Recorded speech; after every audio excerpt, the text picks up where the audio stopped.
सुप्रभात विद्यार्थी मित्रों, नवी कक्षा के सभी विद्यार्थी मित्रों का ई लर्निंग तासिका में स्वागत है। कक्षा 9वीं, विषय हिंदी, लोक भारती। कल के ई लर्निंग तासिका में हमने पहली इकाई की पहला पद्य चांदनी रात शुरू किया था। उसके पहले 4 चरणों का सरल भावार्थ हमने देखा है, पढ़ा है। आज बचे हुए 4 चरणों का भावार्थ हम समझ लेंगे। चांदनी रात, यह जो काव्यांश है वह काव्यांश मैथिली शरण गुप्त जी के पंचवटी इस खंड काव्य से ली गई है। इस खंड काव्य में मैथिली शरण गुप्त के काव्य में अधिकतर भारतीय संस्कृति तथा राष्ट्रीय भावनाओं के दर्शन होते हैं। इसके अतिरिक्त उन्होंने ऐतिहासिक, पौराणिक और प्राकृतिक विषयों से संबद्ध अनेक प्रसिद्ध रचनाएं भी लिखी हुई हैं। इस कविता में गुप्त जी के पंचवटी काव्य का एक अंश है। इसमें उन्होंने प्रकृति की छटा का सुंदर वर्णन किया है। कवि ने अपने शब्दों में चांदनी रात का मनोहरी वर्णन चित्रित किया है। किस तरह से चांदनी रात में आकाश में सुंदर चंद्रमा शोभायमान होता है, उसकी जो किरणें होती हैं वह किस तरह से चंचल होती है, झिलमिल होती है, जल और जमीन के साथ किस तरह से खेलती हैं। चंद्रमा निर्मल है।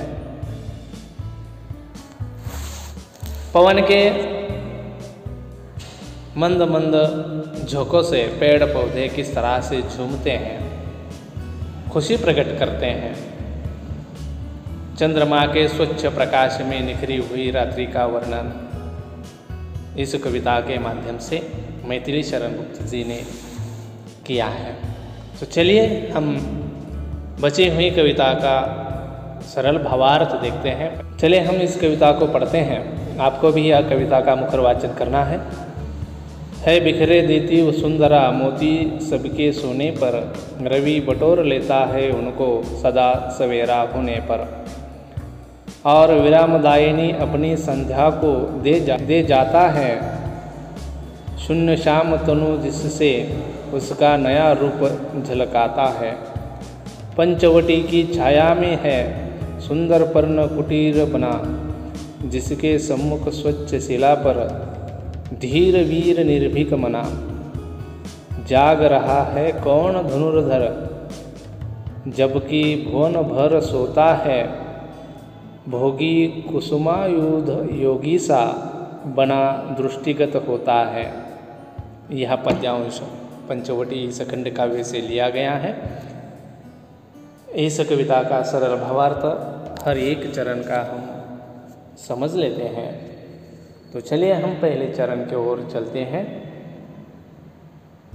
बिखरे देती वसुंधरा मोती सबके सोने पर, रवि बटोर लेता है उनको सदा सवेरा होने पर। इस पहले चरण में कुछ कठिन शब्द आए हैं। उन शब्दों का अर्थ आपको काफियों में लिख लेना है। पहला शब्द यहाँ आया है वसुंधरा। वसुंधरा शब्द का अर्थ है पृथ्वी। यह एक ही शब्द यहाँ कठिन है, वह आपको लिख लेना है। चलिए हम इस चरण का भावार्थ देखते हैं। कवि मैथिली शरण गुप्त जी इस पद्यांश से कहते हैं, चांद तारों की तुलना मोतियों से करते हुए वह कहते हैं कि जब सब लोग सो जाते हैं तो पृथ्वी आकाश में चांद तारों के रूप में मोती बिखेर देती है। जब सवेरा होता है तो ऐसा लगता है जैसे सूर्य इन मोतियों को हमेशा बटोर ले जाता हो। अर्थात सुबह उजाला हो जाने पर आकाश में चांद तारे लुप्त हो जाते हैं। सूर्य की प्रकाश के कारण यह जो चांद तारे होते हैं जो कि रात में वह मोतियों को बिखेर देते हैं, मोतियों जैसे लगते हैं, वह सुबह होने पर लुप्त हो जाते हैं। इन पंक्तियों का यह सरल भावार्थ है। अगला चरण है, अगले चरण की ओर हम चलते हैं।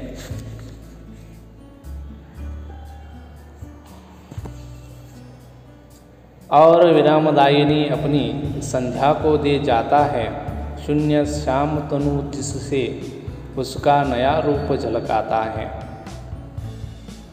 इन पंक्तियों में भी कुछ कठिन शब्द आए हैं। विरामदायिनी इस शब्द का अर्थ है विराम देने वाली। यहाँ श्याम शब्द आया है यानी काला, श्याम शब्द का अर्थ है काला। तनु शब्द का अर्थ है शरीर।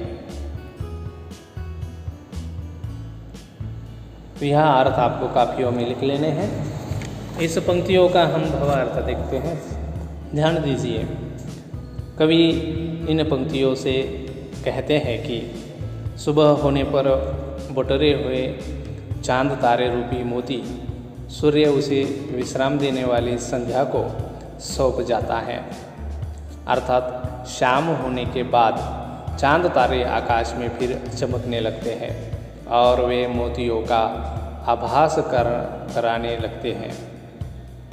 इससे रात्रि की कालिमा प्रकाशमान हो जाती है और अपने नए रूप में झलकने लगती है। इन पंक्तियों का यह भावार्थ है। चलिए आगे की पंक्ति की ओर चलते हैं। आगे का चरण है, पंचवटी की छाया में है सुंदर पर्ण कुटीर बना, उसके सम्मुख स्वच्छ शिला पर धीर वीर निर्भीक मना। इसमें भी कुछ शब्द कठिन हैं। इसमें धीर वीर शब्द आया है। इस धीर वीर शब्द का अर्थ है दृढ़ मन वाला योद्धा। निर्भीक शब्द आया है। निर्भीक शब्द का अर्थ है निडर, न डरने वाला। चलिए हम इन पंक्तियों का अर्थ समझ लेते हैं। पंचवटी की छाया में है सुंदर पर्ण कुटीर बना। कवि पंचवटी का वर्णन करते हुए कहते हैं कि पंचवटी यानी वट के 5 वृक्षों को कहा गया है और इस 5 वृक्षों की छाया में घास फूस और पौधों के छप्पर वाले एक सुंदर झोपड़ी बनी हुई है। पहले 2 पंक्तियों का अर्थ है, उसके सम्मुख स्वच्छ शिला पर धीर वीर निर्भीक मना। इस पंक्तियों का अर्थ है उसी बनी हुई सुंदर झोपड़ी के सामने एक साफ सुथरी शिला है। उस शिला पर एक दृढ़ मन वाला और निडर योद्धा विराजमान है। इन पंक्तियों का यह सरल भावार्थ है। चलिए अगले चरण की ओर चलते हैं। अगला चरण यहाँ समझ लीजिए।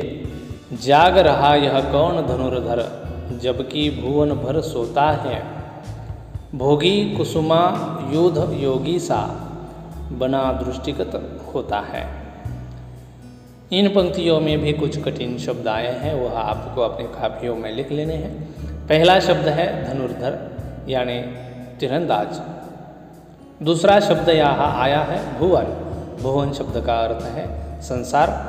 तीसरा शब्द है कुसुमायुध यानी कामदेव और आखिरी का शब्द यहाँ आया है दृष्टिगत। इस शब्द का अर्थ है जो दिखाई पड़ता है।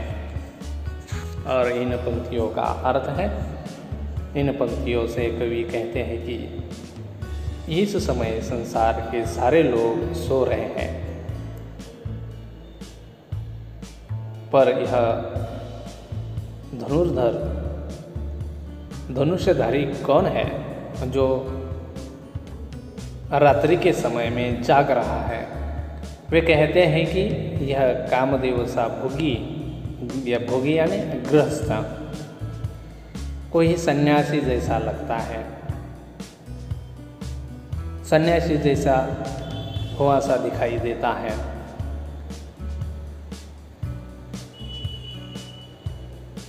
तो इन पंक्तियों का यह सरल भावार्थ है।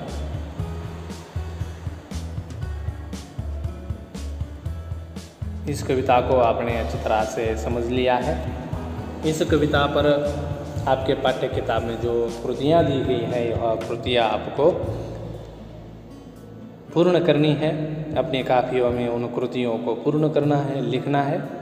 आप यह वीडियो पॉज कर भी वह कृतियाँ लिख सकते हो, या आपके पास किताब है, उस किताब में कविता के नीचे जो कृतियाँ दी गई हैं वह कृतियाँ पूर्ण करनी है। इस ई-लर्निंग तासिका में आज हम यही रुकते हैं। धन्यवाद।